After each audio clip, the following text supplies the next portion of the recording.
Disgraced former CNN anchor Chris Cuomo decided to lose his mind on an episode of his podcast, The Chris Cuomo Project, this week, when he absolutely blew a fuse, falsely claiming that Democrats are too afraid to attack Vice President Kamala Harris, who, as he says, just a couple months ago, they didn't like her. And now they love her and think she is, as he put it, black female Jesus. So I'm going to read you what Chris Cuomo had to say when he completely lost his damn mind. And just so you know, there's a couple profanities in it, so, maybe don't have the kids around for this one.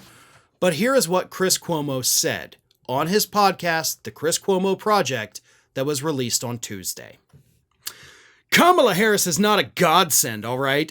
You people did... Whoa. You know what? Of all the phrases you're not allowed to say, you people is definitely one of them.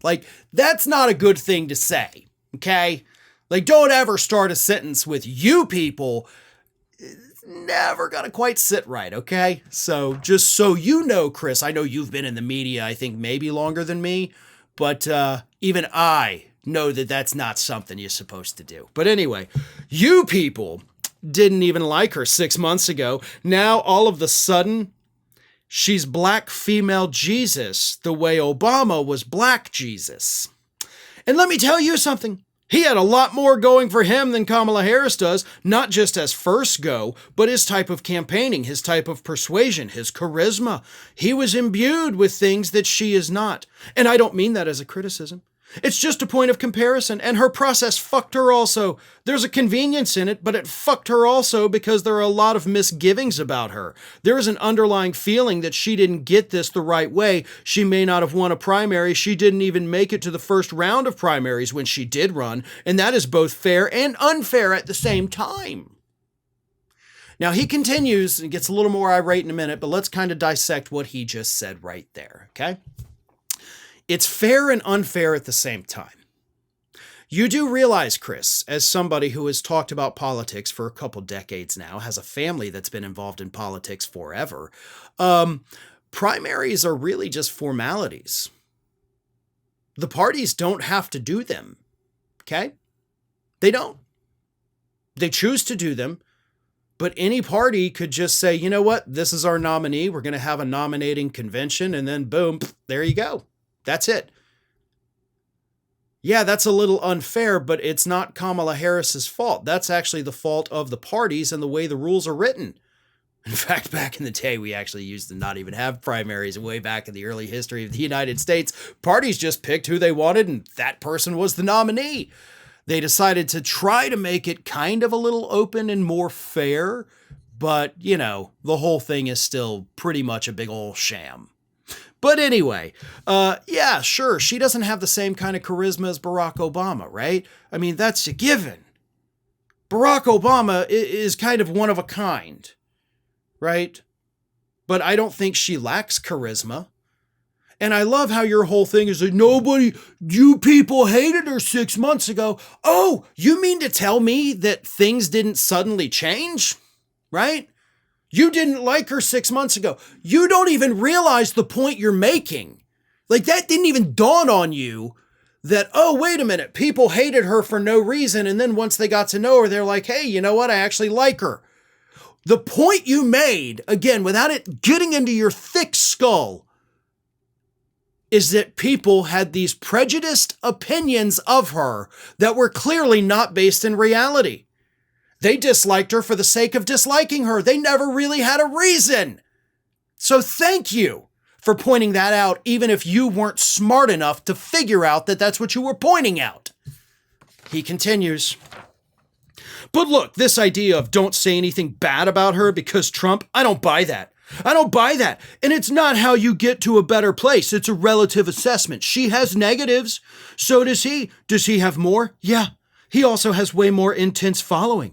That's why this race is so tight. Now explain that to me. Unless you want to write off half this country as bigots, how do you explain it being so tight? Maybe you're not as right about everything as you think you are.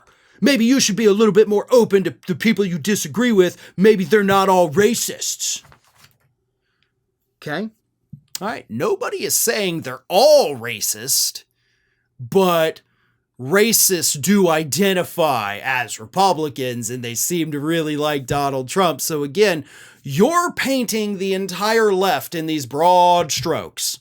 You all think she's Black Jesus. You all hated her 6 months ago, as you pointed out, basically for no reason. But here's the fun part, right? People have been criticizing her on the left. And not just people like me or, Mike Papantonio. Everybody else that does this from the left has criticized her. I mean, I've been on Piers Morgan program with Cenk Uygur from the Young Turks, and he has criticized her. We have watched as every major outlet in this country criticized her, including people on the left, up to and including James Carville, criticize her, specifically, if you want an exact example, for allegedly not doing enough interviews. So is that what this comes down to, Chris? You just pissed off that she's not doing an interview with you? Is that what this is about? Because I kind of feel like this is what it's about. Or maybe you're just mad at the Democratic Party because they're not criticizing her, but look what happened to my brother. Oh, boy. I get it, man, that strong sense of familial bond there. But at the same time, your brother deserved it, man. I mean, there's no denying that. And of course, you yourself have been just bombarded with criticism, right? I mean, you got unceremoniously ousted from CNN. It was rough for you. And I know you found a new home at News Nation, a network that I have gone on plenty of times. And maybe by criticizing you, I never get invited back again. But I don't care if I get invited back or not.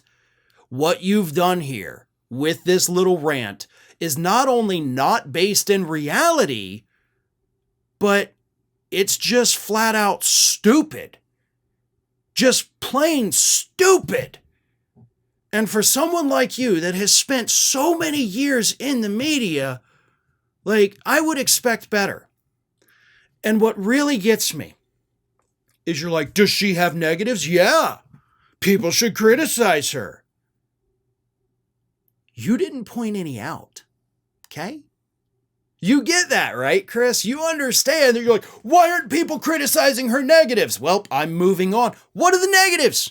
What are the things that you think I should be sitting here criticizing her for on a daily basis while Donald Trump is out there praising Hitler, making up things that are getting FEMA responders death threats? What do you think is more important from Harris that I should be criticizing instead of sitting here talking about the danger that Donald Trump is posing to this country?